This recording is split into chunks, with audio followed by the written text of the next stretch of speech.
Hey guys, I'm here once again, and we're doing another toy review.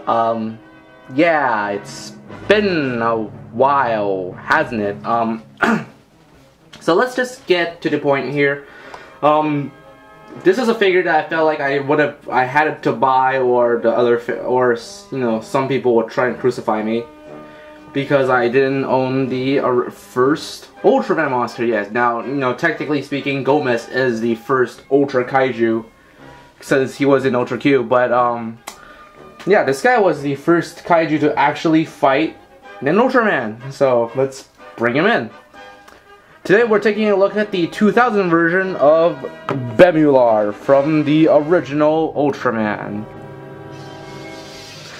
So yeah, this is not the newest issue of Bemular that everybody's been, talking about and raving over, which is, it was a good figure, it was a great figure, but of course it is a remold of this particular version. Now this version was made in 1994, so I'm assuming that this was used for the 1998 line as well, considering this is the 2000 edition of this particular figure.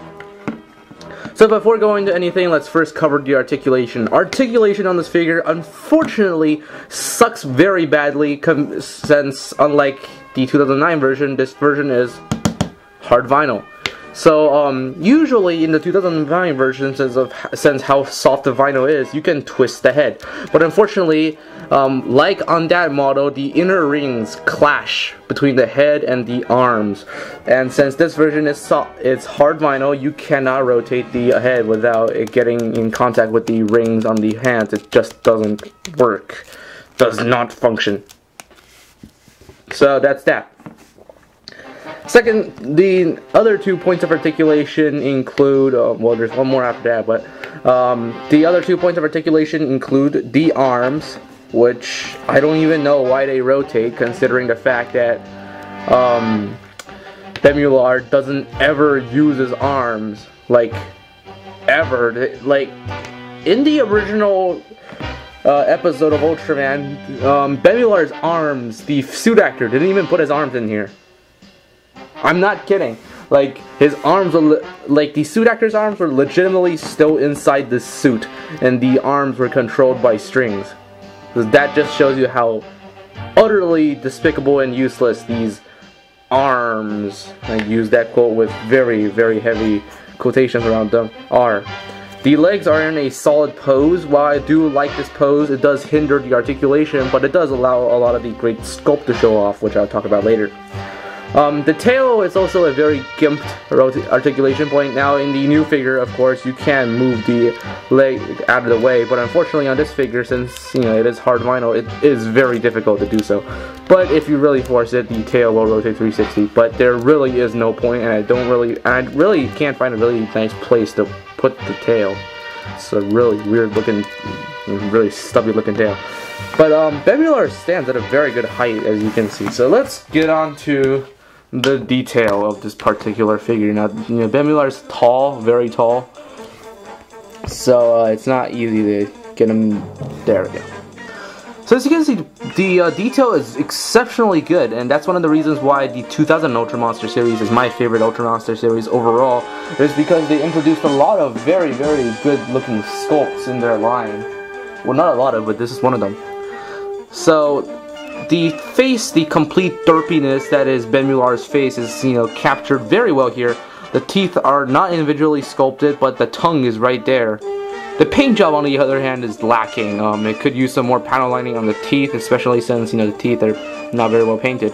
And he's got these really big, goofy red lips that aren't accurate at all. The back is also sprayed rather shoddily. It's a really shoddy looking spray of green. And it's a few slight shades darker than Twin Tail. There's a lot of gold spray on the torso for some reason. I honestly don't know why. The claws also have some white spray on them for no apparent reason. But yeah.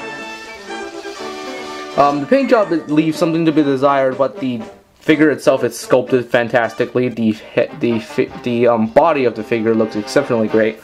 And really gets you that feeling of seeing somebody in a suit. So let's adjust the camera here. Now Bemular stands pretty well on his own, so let's give him a few size comparisons before we get to his history, his very brief history, that is. I can't let this zoom in on his own a lot. So since I don't have the original Ultraman, let's just find our good old substitute, Return of Ultraman, or New Ultraman, Shinman, or let's just say Jack. Now this looks very good. Ultraman and Bemular stand eye to eye. Bemular is a little bit taller than Ultraman. Should be a tad bit taller since he is 50 meters and he is 40. But it looks very good overall. It still looks very natural.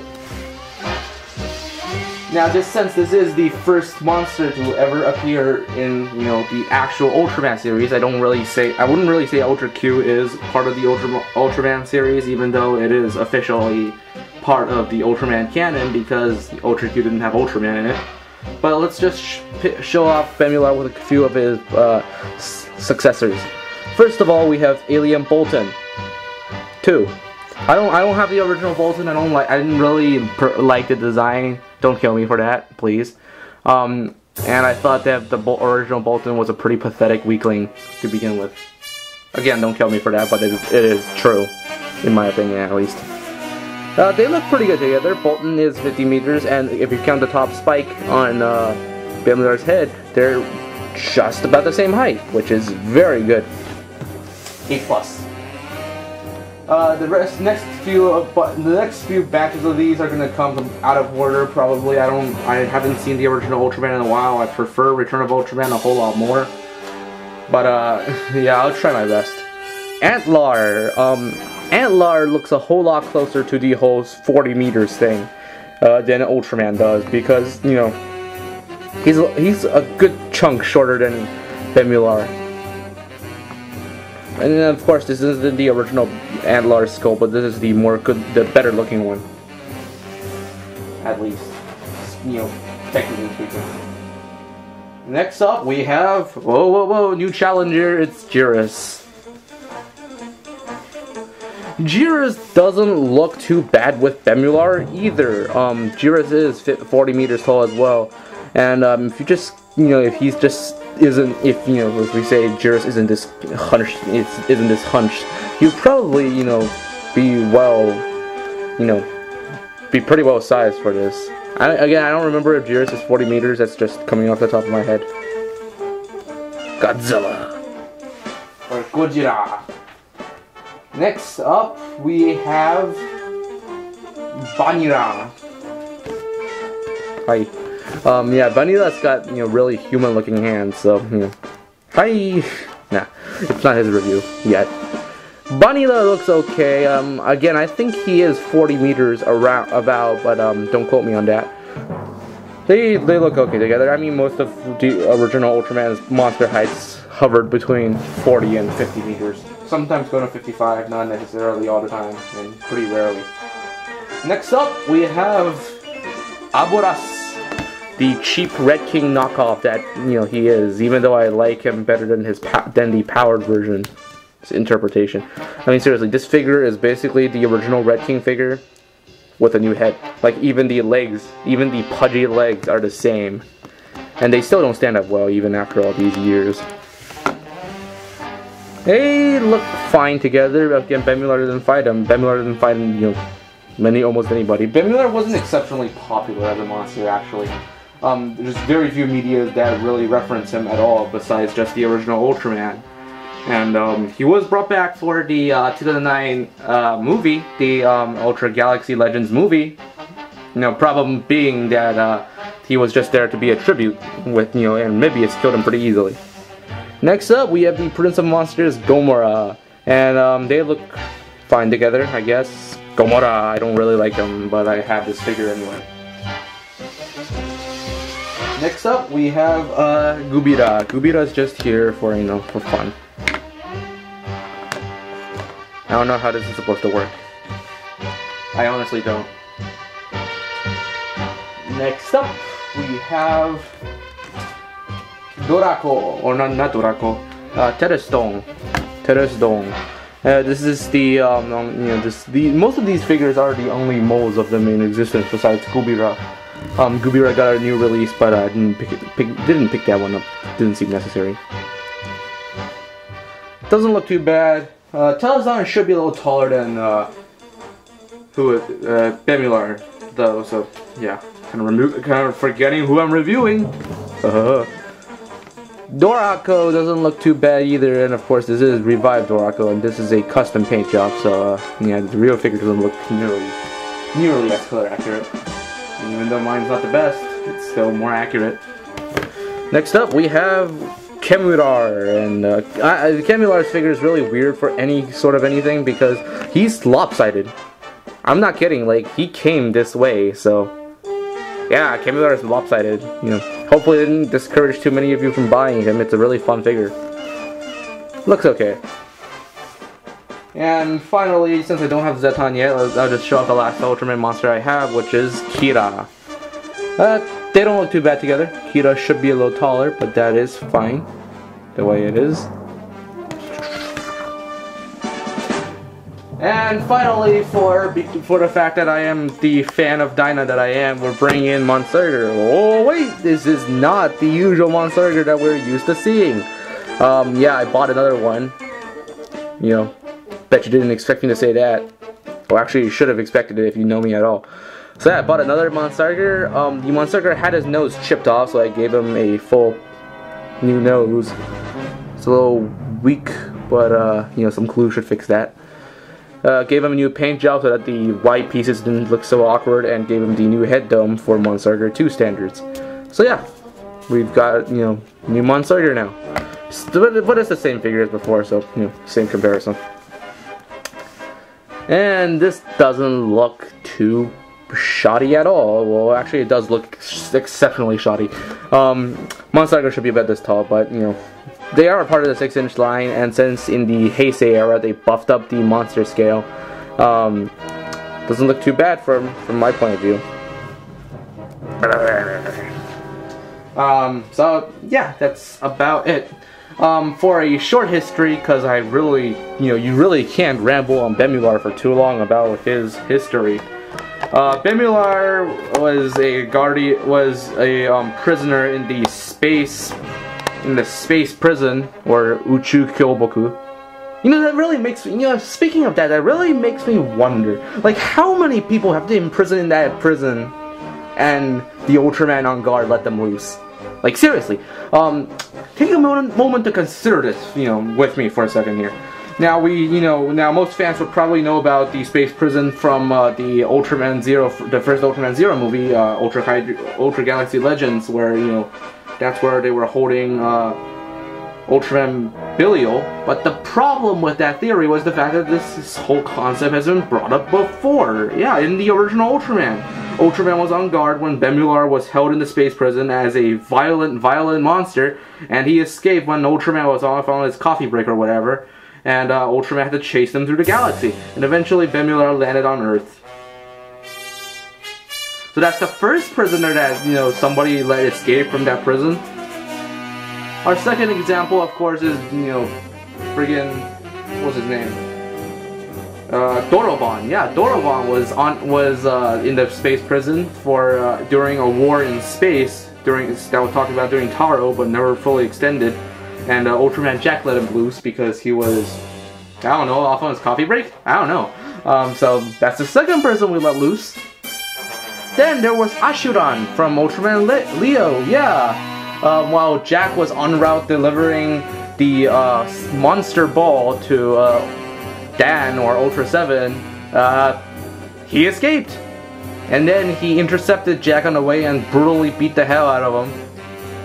Great, good job. You know, thanks for taking thanks for taking my favorite Showa Ultraman and turning him into a scapegoat, guys.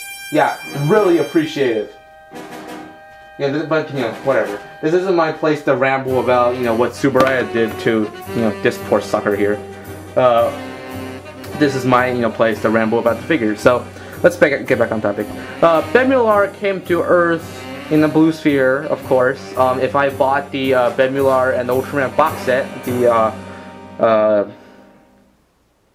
Genden Kaiju Seto, I think that's how it was said. It was like Return to the Starting Point set, where they had a special Bemular, which is the one I really like, you know, in this mold, but it was clear blue vinyl and a clear red Ultraman with the red and blue orbs. That was cool. I should have bought that. So he came here in a blue orb. He stayed under Ryu Magora, or I think that was how it was, like it was the Lake of Dragon or something like that. Like Dragon Forest Lake. I think that was the translation of that. I don't remember the exact name, but I think I remember the translation. So he hit there for a day. Ultraman came in, killed Hayata, blah blah blah blah blah. You know, Hayata's Ultraman now. And eventually they used the Super Submarine S or something like that. I forget the exact name. I'm not too familiarized with SSSP mix. They lured Bemular out, but you know, Bemular destroys the sub, technically speaking. He throws it into the on the land, where Hayata transforms into Ultraman, and Ultraman proceeds to beat the crap out of him because of his poor combat skills. So let's take Jack here for an example. Let's have him shine for a little bit. Then Bemular turns back into a sphere, tries to escape. Ultraman shoots it with his Specium Ray, and he's dead. So that's it. That's the only time he's actually appeared on screen, minus, you know, stock footage and minus movies. In Taro, he did come back as stock footage for the whole Countdown to Tyrant thing. They did, and he used Bemstar's roar for some reason, so he sounded really strange. And of course, in the movie, you already know about what happened. You know what's in the movie. So that's about that. And that's the figure. So in the end, what do I give this guy? I'll give him a 4.5 out of 5. The figure just looks too gorgeous to pass up. The articulation sucks, and you know, it's not really a mandatory figure. I mean, most people don't remember Bemular, they remember Bolton or something like that. It's a gorgeous looking figure. I can't lie about that. It looks very nice from my point of view, and I really believe that it's just a figure that's worthy of being put out for anyone. So yeah, do I recommend it? Sure, you know, grab it if you can find it for under $15. Or any version of this particular mold. You know, if you happen to find the Genden Kaiju Seto Bemular for cheap, grab him. If you happen to like the new version better, which is the one I would, you know, prefer better, pick that one up, you know, if you feel like it. This one, I just happened to get this one because I bought the new Monstarker, and then yeah. So that's about it. I recommend it. I like the figure, and I'll see you guys next time.